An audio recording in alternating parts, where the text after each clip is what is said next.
यदा यदा हि धर्मस्य ग्लानिर्भवति भारत अभ्युत्थानमधर्मस्य तदात्मानं सृजाम्यहं परित्राणाय साधूनां विनाशाय च दुष्कृतां धर्म संस्थापनार्थाय संभवामि युगे युगे।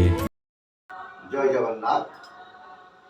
आज आलोचना करवा आसूची देखिबार बेल। ए विषय आलोचना करवा आगु आमर धर्मवाणी यूट्यूब चैनल देखुथिबा समस्त भाई और भौणी मानकु मोर हार्दिक अभिनंदन।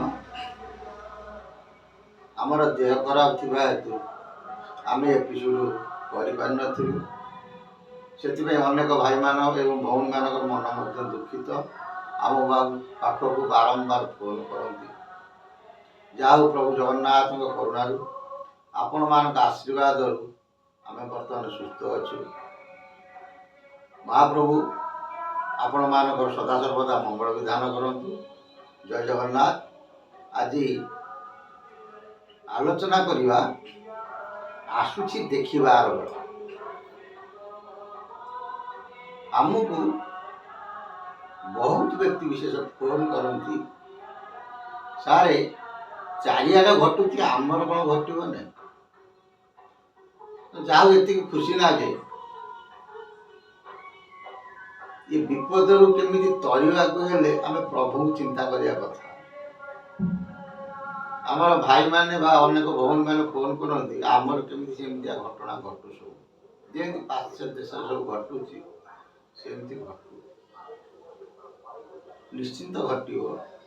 आम जगत भितर जो रहीचे जगत घटिले आम किसी प्रतिफलित भोगवा पड़े।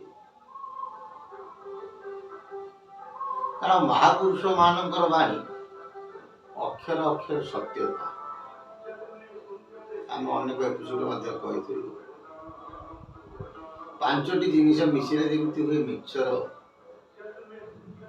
सेमती पंचसखा वाणी की एकत्रित करी ता भर माधुर्य पाइबा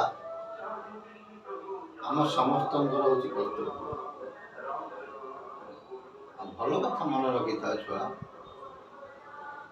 महापुरुष वाणी गोटे सूक्ष्म लीला एवं गोटे प्रकट लीला। महापुरुष जो कथा कहते गोटे सूक्ष्म बात परिप्रकाश हो गोटे साकार बात परिप्रकाश हो। सूक्ष्म बात जो गोटे परिप्रकाश हो समझे जानीपारे ना। साकार बात जो गोटा परिप्रकाश हो समस्त जानवे।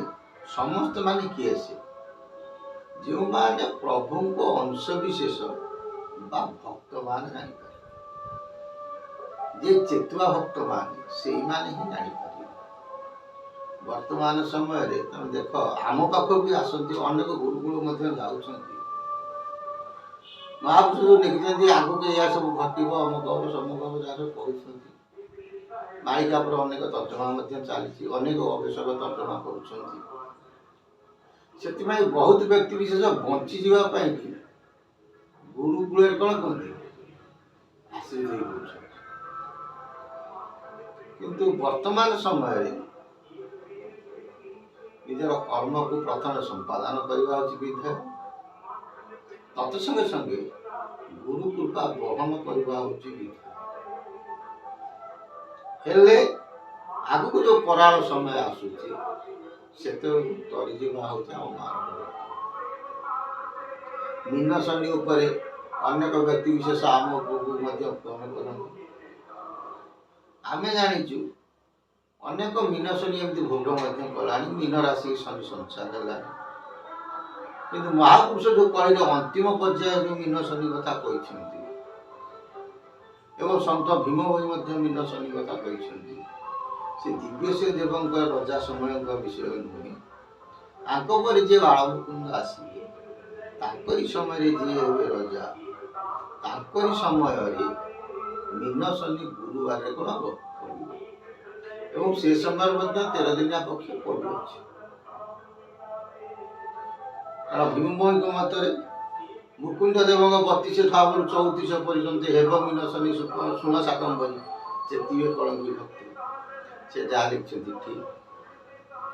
ପୁଣି ମଧ୍ୟ ଅଚ୍ୟୁତ ଲେଖିଛନ୍ତି ତାଙ୍କ ଶିବକଳ୍ପ ଶାସ୍ତ୍ରରେ ମେଷକୁ ବୃଷର ସଙ୍ଗେ ମିଶାଇବୁ ମିଥୁନରେ ପ୍ରକାଶନ ସପ୍ତର୍ଷି ମଣ୍ଡଳ ଦକ୍ଷିଣରେ ଲେଖ ସନ୍ଦେହ ନ କର ମିନ ଶନି ଗୁରୁ ବାରରେ ପଡ଼ିବ ଏହି ଅଙ୍କେ ଧ୍ରୁବ ଧ୍ରୁବ ମିଥୁନ ମାସରେ 13 ଦିନ ପକ୍ଷେ କାଳ ଧରିତ୍ରୀ ବସିବ। ମହାପୁରୁଷ ଅଚ୍ୟୁତ ଯାହା ଲେଖିଛନ୍ତି ଠିକ ଏବଂ ସନ୍ଥ ଶିରୋମଣି ଭୀମ ଭୋଇ ମଧ୍ୟ ଯାହା ଲେଖିଛନ୍ତି ଠିକ। ସେ ମୁକୁନ୍ଦ ଦେବଙ୍କର ସମୟରେ ସେ ମିନଶନି ଭୋଗ ହେବ, ଏଥିରେ ଅତ୍ୟୁକ୍ତି ନାହିଁ। କିନ୍ତୁ ଆମ ଭାରତ ଭୂଖଣ୍ଡରେ ଏଇ 51 ଅଙ୍କରେ ଦୁଇଟି ବଡ଼ ଭିତ୍ତିପାତ ଅଛି ବୋଲି ମହାପୁରୁଷ ତାଙ୍କର ଶିବକଳ୍ପ ଶାସ୍ତ୍ର ଗ୍ରହଣ କରିଛନ୍ତି, ପ୍ରମାଣ ଦେଇଛନ୍ତି।